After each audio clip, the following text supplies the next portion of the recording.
The sun bears down like a relentless weight, each blazing ray searing into my skin as I stagger forward across the endless stretch of desert. My throat is parched, raw like coarse sandpaper, and my swollen tongue lies heavy and useless in my mouth. I glance at my phone once more. One lonely signal bar flickers weakly, appearing and vanishing like some cruel mirage. Hope is a fragile thread slipping from my grasp. Please? I murmur, my voice a cracked whisper swallowed by the vast emptiness of the Arizona wasteland. Please. Just connect. With trembling hands, I press the emergency call button for the fifth desperate time. Eyes locked on the glowing screen as if sheer will might make it work. The call drops instantly, mocking me. Again. It feels unreal that less than an hour ago life had still been ordinary. Bella and I had been driving back from Tucson, the car's weak air conditioner barely keeping pace with the furnace of afternoon heat. Sophie. I think the tire might be off, Bella had said, her tone casual, almost dismissive. Can you check it? I thought I heard something. Dutiful as always, the reliable sister. I pulled over without hesitation. The gravel crunched beneath my shoes as I stepped out, crouching down to inspect the front tire that, of course, was perfectly fine. 10 seconds into my inspection, the engine roared alive. By the time I straightened and turned, a cloud of dust already churned in the air. Bella's face blurred behind the windshield of my Chevy, my car, as she sped away. I froze in disbelief, my mind refusing to process the betrayal my eyes had just witnessed. My sister had abandoned me here, in the middle of the desert. I stumble over a jagged rock now, barely catching myself. The thought of those documents I'd uncovered in Dad's study last week sears through me hotter than the desert sun above. College tuition invoices neatly filed every dollar of Bella's education paid for, while I'd spent 7 relentless years waitressing double shifts at Rosie's Diner, scraping tips together to drag myself through community college. 7 years of aching feet, missed holidays, weekends lost to labor, just to finally afford a used Chevy, my hard-earned freedom, the one possession that was truly mine. Just until I get on my feet. Bella had insisted that first time she slipped away with the car without asking. Then again. And again. By the 10th time, it had become a pattern carved into my life. 3 nights ago at dinner, I had finally stood, palms pressed against the scarred kitchen table, determination spilling from my lips. I'm selling the car. I got a job offer in Phoenix. Silence had crashed down, thick and suffocating. Mom and Dad's eyes had met, sharing a silent understanding I'd seen 1,000 times before. That's the family car, Sophie, Dad had said firmly. Not a suggestion, but an unshakable decree. But it's in my name, I countered, clutching the registration papers like armor. I paid for every cent of it. Your sister needs it more, Mom added, her voice heavy with that familiar refrain that had haunted my childhood. Bella went to summer camp, while I stayed home to scrub floors. Bella got crisp new school outfits while I wore her faded hand-me-downs. Bella's college was paid for while I juggled books and shifts to survive. Heat ripples blur my vision now, mingling with the blur of old memories stitched together by sacrifice. I think of my bare childhood bedroom, while Bella's walls gleamed with posters and trophies. I think of all the nights my purse was mysteriously missing keys. Of plans I had to cancel because Bella needed the car. Yesterday I'd said no for the first time. Just one word. Sharp and jagged in my throat. Number Dad's face had turned thunderous in an instant. Family comes first in this household, Sophie Lynn. You know that, he said.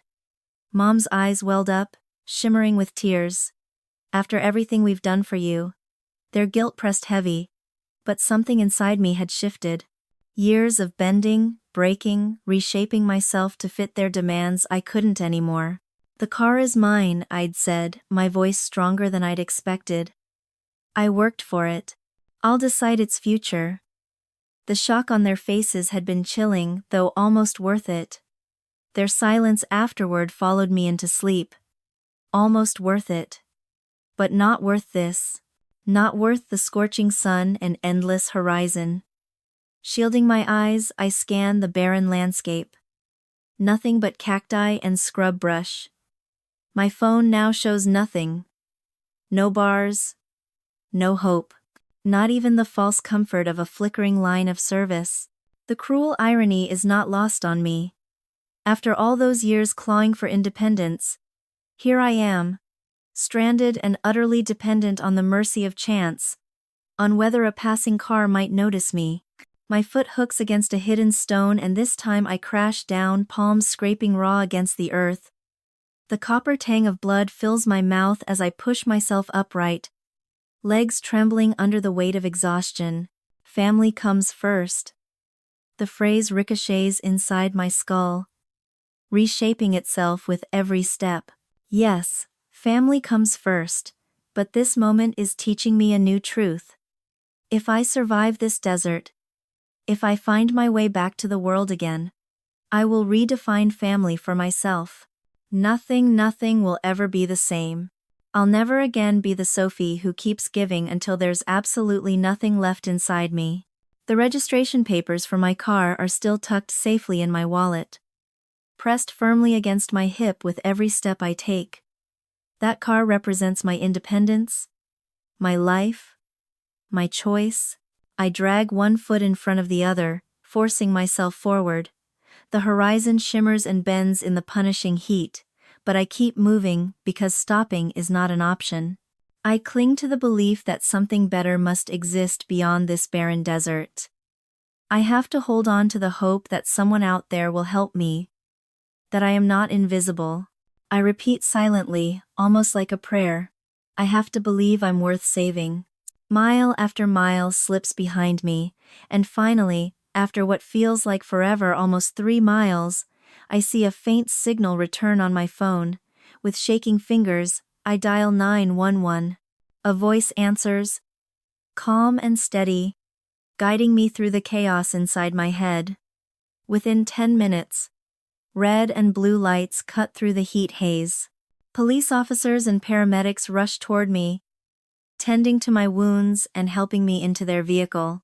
Relief washes over me as they drive me away from that deadly silence of the desert. At the Thrustayan station, Officer Wilson's hand is steady on my shoulder, grounding me in a way I hadn't felt in hours.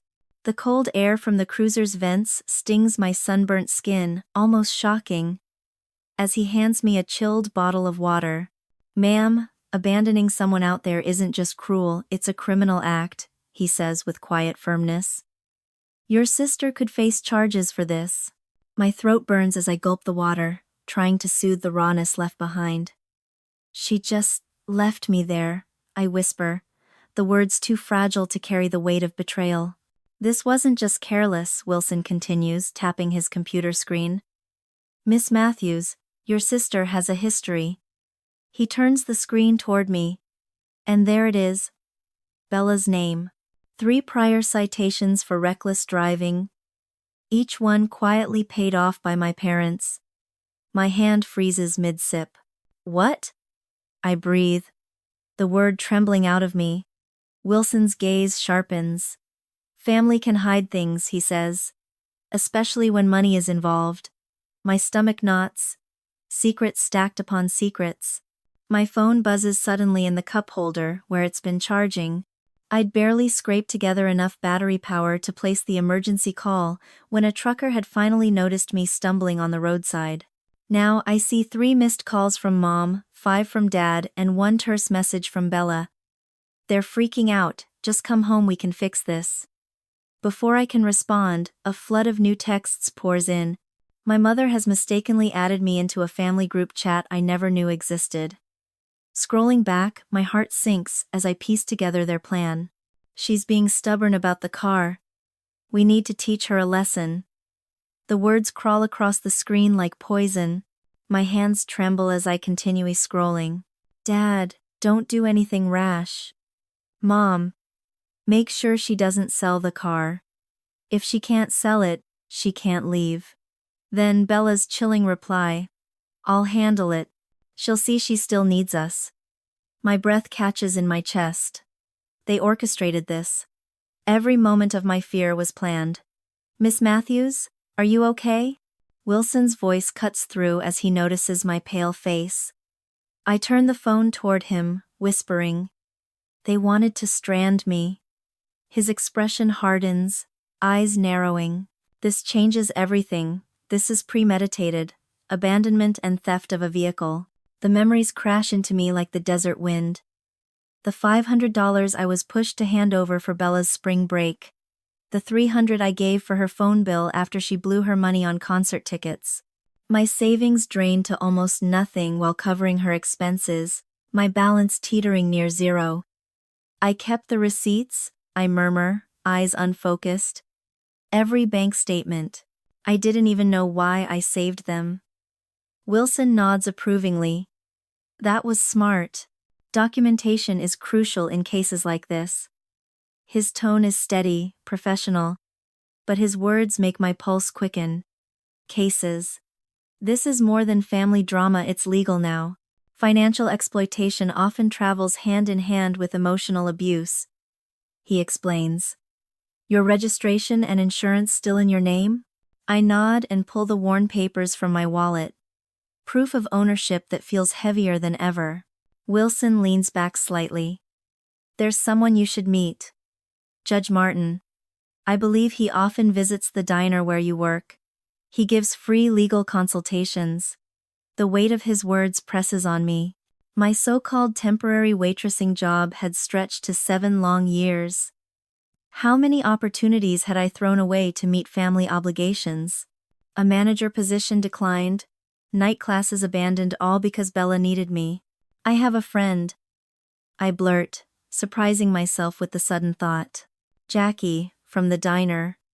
She mentioned once that she has a spare room. Wilson nods firmly. Good. Don't go back there tonight. It isn't safe. My phone buzzes again, Dad's name flashing. I silence it without hesitation. We'll need to recover your car, Wilson says. His tone calm but resolute. I'll escort you tomorrow. A wave of nausea rises at the thought of seeing them again, but I steady myself. My shoulders lift, spine straightening. No, I say. Voice trembling, but determined. I want my car tonight. An hour later. Headlights cut into the familiar curve of my parents' driveway. My Chevy waits there. Dusted with desert sand. Exactly where it always sits. At the curb, Jackie's Honda idles, her quiet presence a lifeline. Mom appears at the doorway, tears already staged and flowing freely. Sophie, thank God you're safe, we were so worried. Behind her, Dad stands stiffly, arms folded tight across his chest, his silence saying more than words ever could. Bella appears at the end of the hallway, her face a mask I can't quite read. Miss Isabella Matthews, Officer Wilson's voice is firm, carrying an authority I had never managed to summon in this house. We need to talk about the fact that you left your sister in a life-threatening situation. Mom jumps in immediately, her hand darting toward me. It was just a mistake, a misunderstanding. She insists, but I step back, letting her fingers catch only empty air. We have the messages, Mrs. Matthews. Officer Wilson replies evenly, his tone unshakable. Mom's complexion pales. The denial draining out of her. I'm taking my car. I announce, my words steadier than my shaking body feels. And all of my things. Dad starts to protest, his voice rising. You can't just. Actually, sir, she can. Wilson cuts in smoothly. The vehicle is legally registered in her name. Using it without her permission qualifies as a criminal act. Bella steps forward, her eyes swimming with tears. Sophie, I'm sorry, I didn't think. Save it. I cut her off sharply. The nickname that once warmed me now slicing like an insult. I saw the texts. 10 minutes later, clutching a small suitcase, I walk toward my car. My hands tremble as I fumble with the keys. Under Wilson's watchful eye, I pack what matters most into the backseat: clothes, documents, and the small lockbox holding my modest savings. Sliding into the driver's seat, I grip the steering wheel as if it is the only solid thing in my world. In the mirror, I catch sight of my family gathered in the doorway, their flawless facade cracking at last under the weight of truth and the officer's authority. I put the car into gear, following the glow of Jackie's taillights, every mile carrying me deeper into a future both terrifying and entirely mine. 2 weeks later, I've moved into Jackie's spare room, but whispers cling to me like shadows at Martha's diner. They snake around the vinyl booths where I've served endless plates of meatloaf and apple pie for over 7 years. Did you hear about poor Marianne's girl? Mrs. Caldwell says loudly from table 8 as I pour coffee, her voice aimed to wound. She just ran off, had some kind of breakdown. My knuckles whiten on the pot handle as I force myself to keep pouring. Well, after what happened out in the desert, her companion replies, lowering his voice but still loud enough. Frank at the sheriff's office says Bella's version adds up. The girl's been unstable for months. My hand slips, coffee spilling over the rim and nearly soaking Mr. Henderson's newspaper. He looks up, offering me a smile that doesn't quite mask his pity. No problem, Sophie. Heard your folks are worried sick. The walls seem to close in, the diner suddenly stifling. It's been 2 weeks since Officer Wilson escorted me to Jackie's apartment with my reclaimed Chevy. 2 weeks of my mother spinning stories that spread like wildfire through our town of barely 8,000. More cream, please, Mr. Henderson adds, studying me with uncomfortable intensity. I nod and retreat to the counter, where Jackie stands at the register. Her eyes follow me, sharp with concern. Vultures, she mutters. Every last one. The bell over the door jingles. My father strides in, suit pressed and immaculate though it's 2 o'clock on a Tuesday. The diner falls into hushed silence. Forks hover, conversations stall, and every gaze shifts toward him as if we are part of some staged play. Sophie, he says, his voice heavy with authority I've spent a lifetime bending under. Your mother hasn't slept since you left. 7 customers. 3 waitresses. Even Martha herself lean in, pretending not to listen while drinking in every word. My shoulders instinctively curve inward. The posture of someone trying to vanish. We need to talk, daughter. In private. My eyes flick toward Martha behind the counter, her arms crossed, her expression protective. She gives me the smallest nod. A quiet permission. Permission to choose.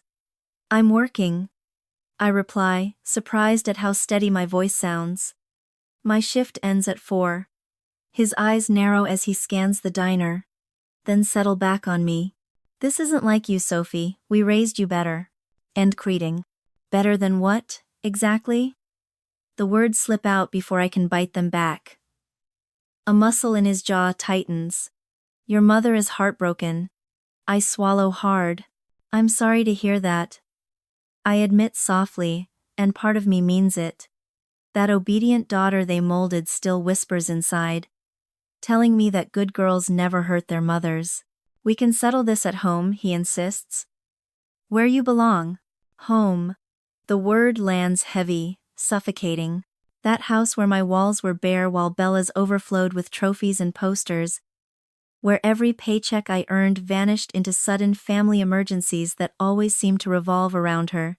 My home is with Jackie right now. Dad's eyes turn to stone.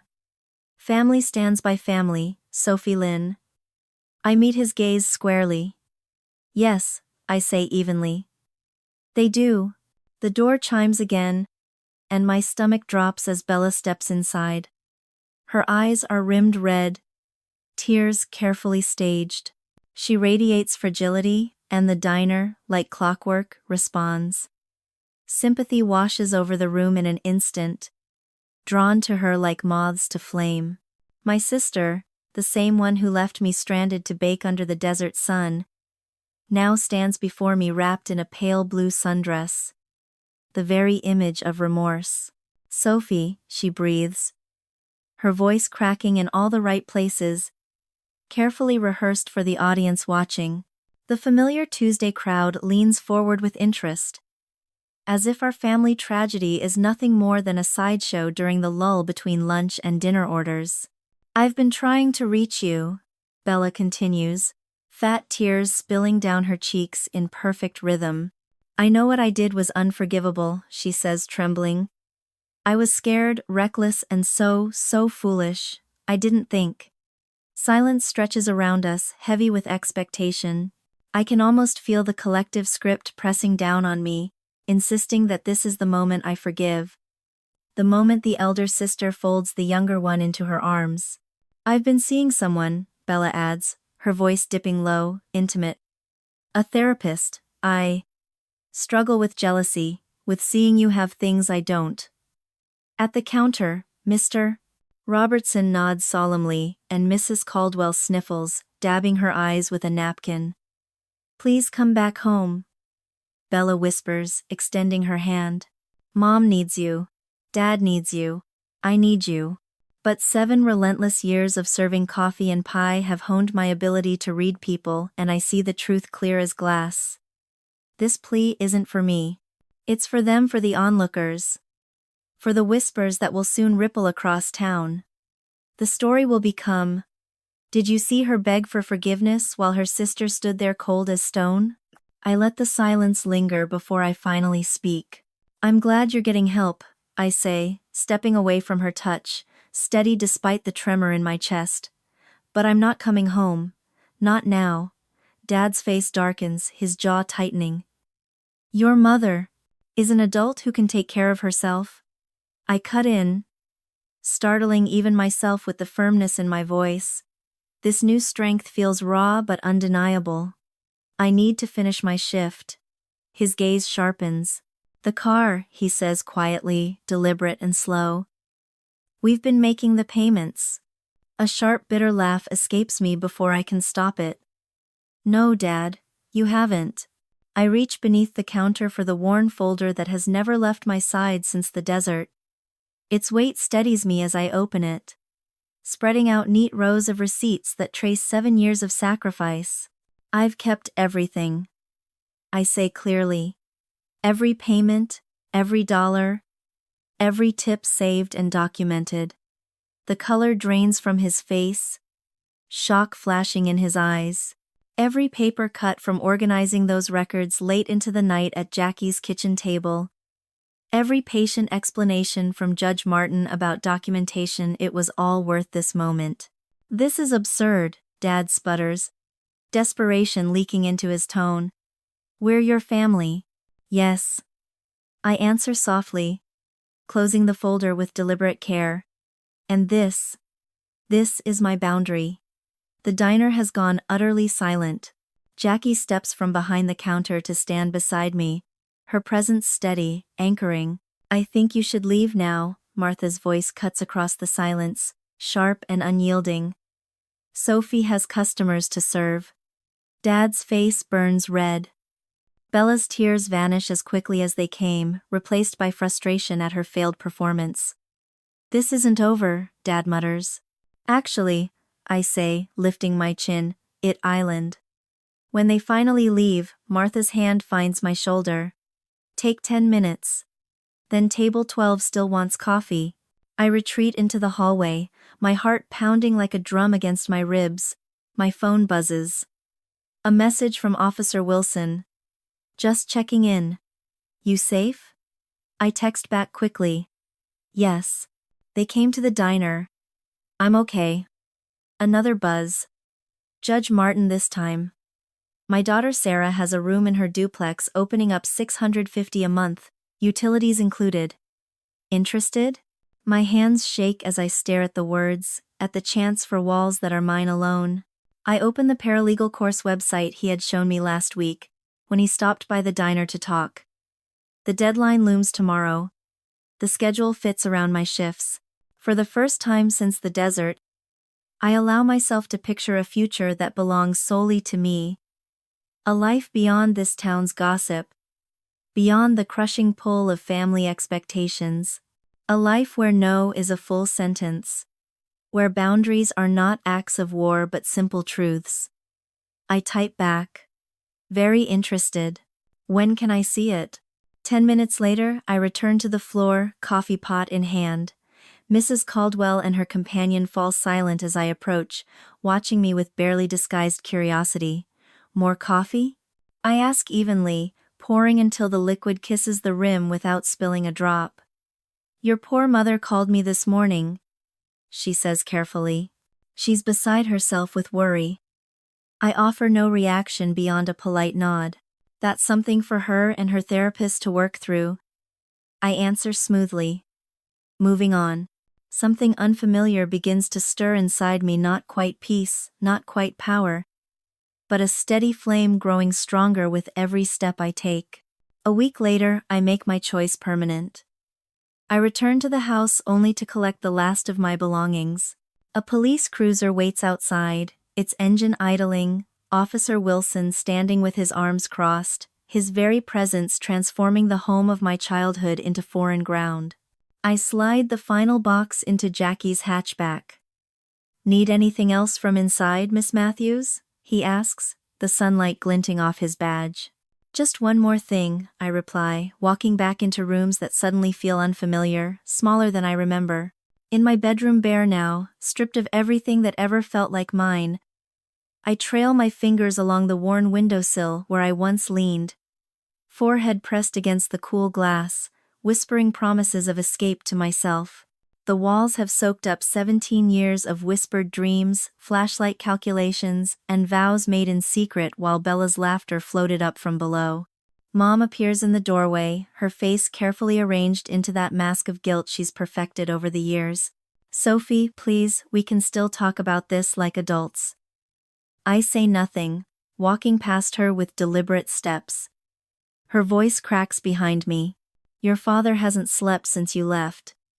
But this time, I don't turn back. Is that what you wanted? The words leave my lips coolly, sliding off her the way rainwater rolls down glass. My silence unsettles her, a language she cannot twist or mold to her advantage. In the living room, Dad paces stiffly near the fireplace while Bella perches on the couch, mascara streaking down her cheeks as her wide eyes track my every move. That car has things in it, personal gifts I bought, Bella blurts as I near the door. I should at least have those back.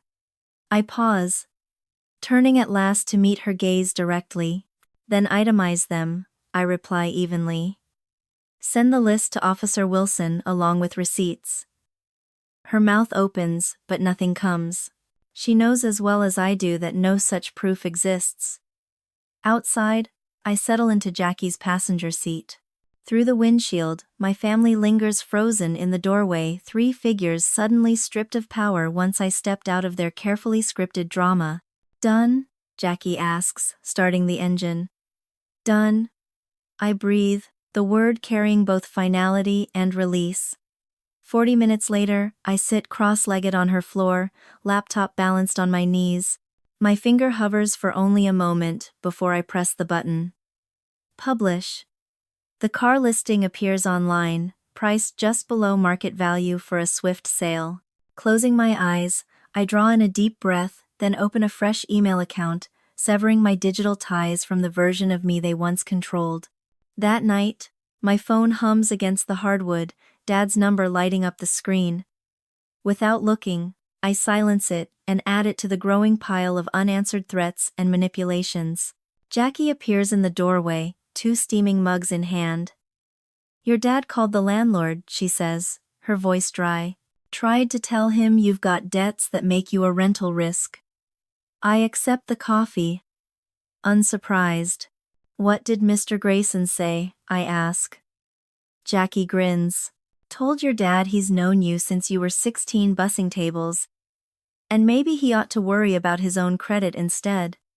She drops onto the couch beside me. Small towns cut both ways. My phone lights again, Mom, this time. Against my better judgment, I read the preview. Emergency room. Please call. It's serious. I let it sit. 10 minutes pass. Then 20. My hands tremble with old muscle memory of urgent summons. But I keep typing job application answers. The phone ignored on the floor. An hour later, a new buzz. This time from my cousin Sarah. For your information, your mom's fine. Playing bridge at Aunt Linda's. Thought you should know. The knot in my stomach untangles. Another test. Another failed attempt to reel me back. Morning brings allies I hadn't expected. Regulars at the diner quietly surround me with support after Bella's crocodile tears yesterday. My sister's dramatic Facebook post drew pity at first, but soon became a laughingstock.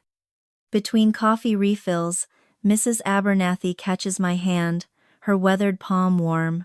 "Don't you fret about that nonsense online," she says firmly. "We corrected the story at Bible study. Rates and oh." Days later, the pastor's wife pointedly mentions that desert ordeal within Bella's earshot at the pharmacy. At the hardware store, Wilson speaks casually about abandonment charges where Dad buys fishing gear. Judge Martin pulls church elders aside after Sunday service to quietly discuss troubling family dynamics. The invisible network that once turned against me now hums with a new current. Then one Monday morning, my phone chimes. An email. Car sold. Full asking price. Cash. Pick up tomorrow. My escape to Phoenix becomes real. Barely 30 minutes later, a clerk calls from the courthouse. "Miss Matthews, your restraining order hearing has been moved up." Judge Franklin reviewed the evidence, especially the reckless driving history. "It's been granted." My grip on the phone is steady for the first time in weeks.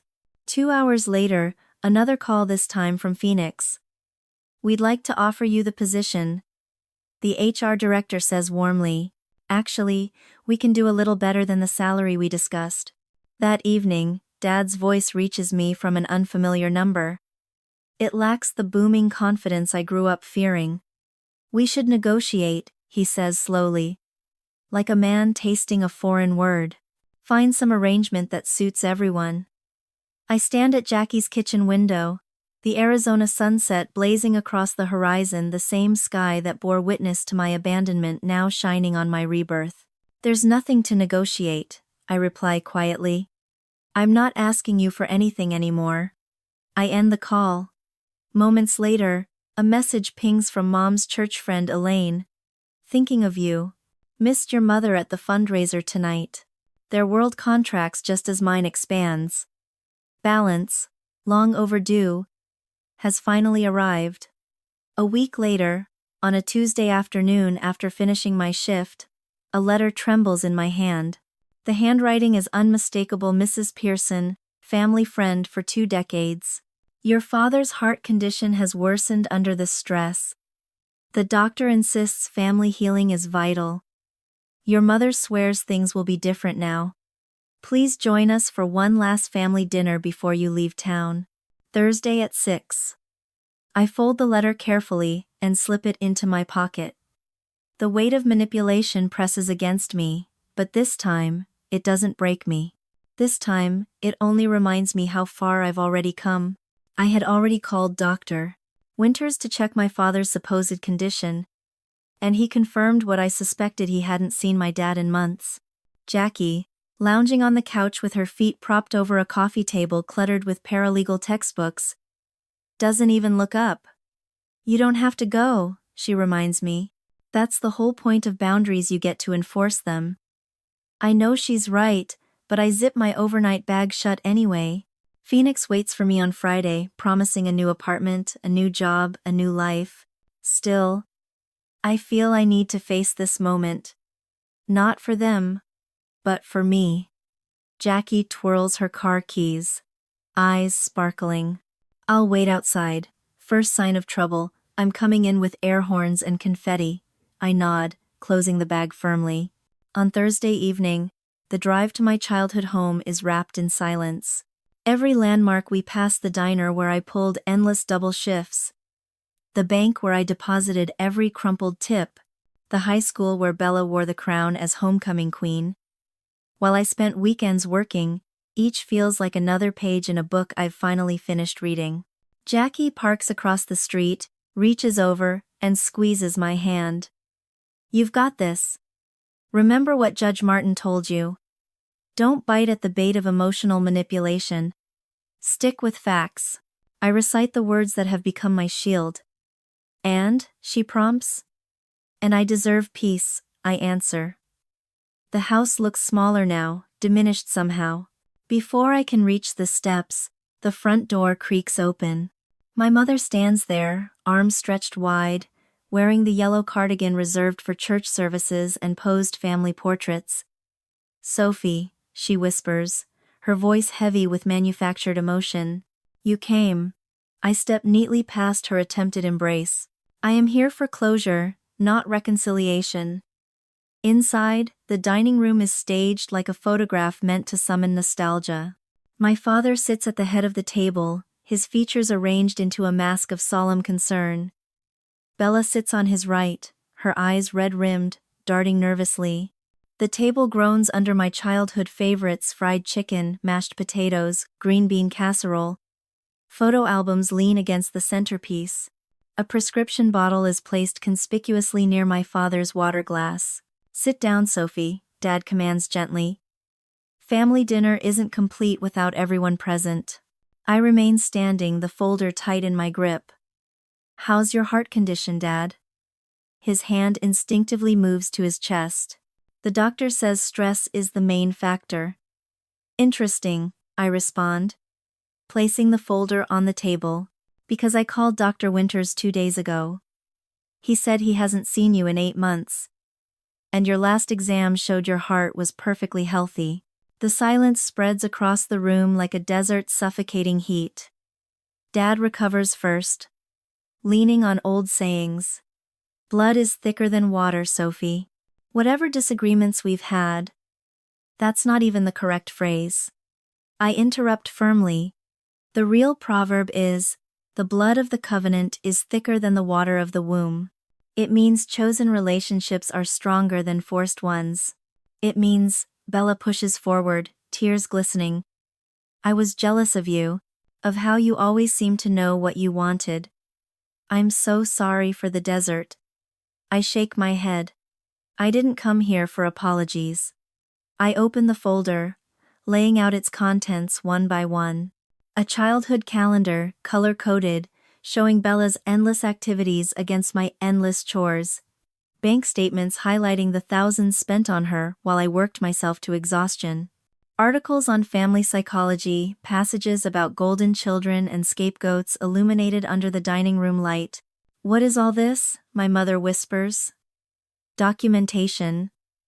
I answer. Every school play I missed because someone needed me at home. Every time my car was taken without asking. Every family emergency that magically clashed with my job interviews. Dad's face hardens. You kept records? Against your own family? I kept records because no one else would acknowledge my reality. I reply, my voice steady and strong. I needed to prove, at least to myself, that I wasn't losing my mind. My mother rises, hands fluttering like broken wings. After all we've done for you, that's exactly it, I cut in. You never saw what I did for you. The endless shifts, the cancelled plans, the dreams I let wither. You called it duty when it served you, and selfishness when it served me. Bella stretches across the table, reaching for my hand. I step back. I'm not here to reconcile, I say clearly, meeting each of their eyes. I'm here to close this chapter. 1. Slowly, I place my house key on the table, the brass gleaming under the light. Once it symbolized home, now it represents a door I choose to close forever. My mother's voice trembles. What about Christmas? What about Thanksgiving?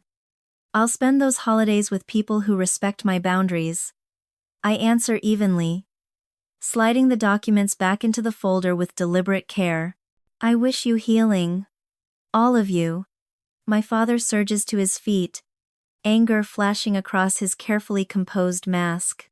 If you walk out that door, I'll what? I ask. My tone calm, almost curious, daring him to finish. Abandon me in the desert? Steal my car? Question my worth over and over? You've already shown me the worst of what you can do. Bella buries her face in her hands. sobs shaking her shoulders. My mother clutches the edge of her cardigan as though fabric could hold her together, and my father towers above them both, his rage loud but useless. The picture should break me, but instead I feel strangely light. Goodbye, I say softly, without theatrics, without tears. I close the door gently behind me, sealing it with quiet finality. The night air rushes into my lungs, cool and sharp, and it tastes remarkably like freedom. Jackie is waiting in her car, the window rolled halfway down. "You did it," she says, reaching to squeeze my shoulder. Her warmth grounds me. "I did," I answer, my eyes drifting back to the house one last time before turning forward. Now I can begin. We drive away, headlights cutting through the dark, carrying me toward a horizon that finally feels like my own. For the first time in more than 25 years, my shoulders bear only my own weight.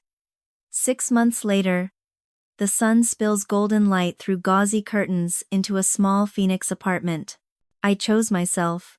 Golden streaks paint my walls as I sit at my desk, tracing fingers over paralegal textbooks filled with neon-highlighted notes that turn dense legal jargon into stepping stones for my future.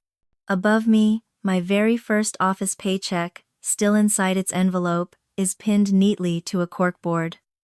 Proof that my nights at Rosie's Diner, serving endless pies and coffee, are now behind me. I pause, pick up the phone, and take a deep breath before calling the service provider. "I'd like to change my number permanently," I say clearly. When the representative asks if I'd like to notify my old contacts, I answer without hesitation. "No thank you." The small click as I hang up feels monumental, as though I've cut the final thread. Another 6 months pass, and I'm behind the wheel of my gently used Honda, a car I bought with my own savings, chosen for reliability, not for someone else's convenience. Driving along that same stretch of desert highway, I spot the mile marker where Bella once abandoned me. This time, I pull over by choice. The Arizona sky is drenched in crimson and gold as the sun dips low, turning sand and cacti into a living watercolor. I step out, gravel crunching beneath my boots, and inhale deeply. The vastness that once suffocated me now stretches into possibility. "You're making progress," Dr. Schaefer told me just yesterday. "Boundaries aren't walls, they're healthy definitions of where you end and others begin." Those boundaries have given me a chance to build again.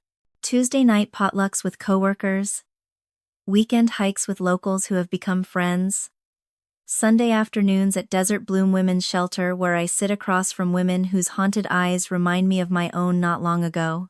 "I know what it feels like to be trapped," I tell them, and I mean it with every fiber. Last Christmas, instead of choking down another staged performance of family unity, I drove north to Jackie's parents' house. Her mother wrapped me in a hug with no strings attached. Her father carved turkey without a single comment about my life choices. They asked questions and actually listened to my answers. The buzzer of my apartment jerks me back from the memory. Tonight is my modest but heartfelt housewarming. Officer Wilson arrives first, having driven up from my hometown with Judge Martin at his side. "Place looks good," Wilson says, handing me a small potted cactus. "Strong, independent, just like you." Martha from the diner comes bustling in next, carrying her famous apple pie. She grips my hand tight.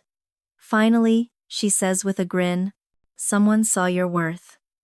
Later, as glasses are raised in my small living room, Judge Martin offers a toast to new beginnings, to found families. The support group I started meets every Thursday night in the community center.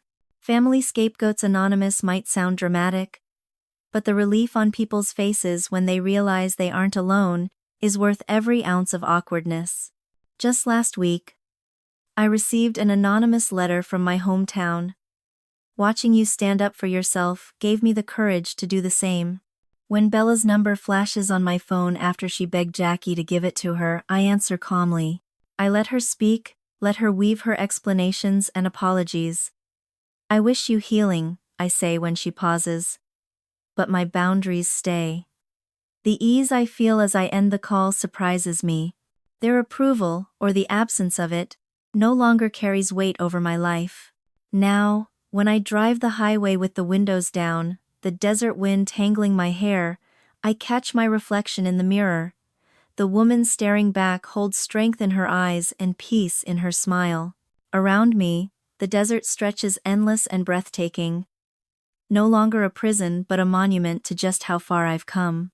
What about you? What would you have done standing in Sophie's place? Would you have pressed charges against your own sister? Or would the restraining order have been enough?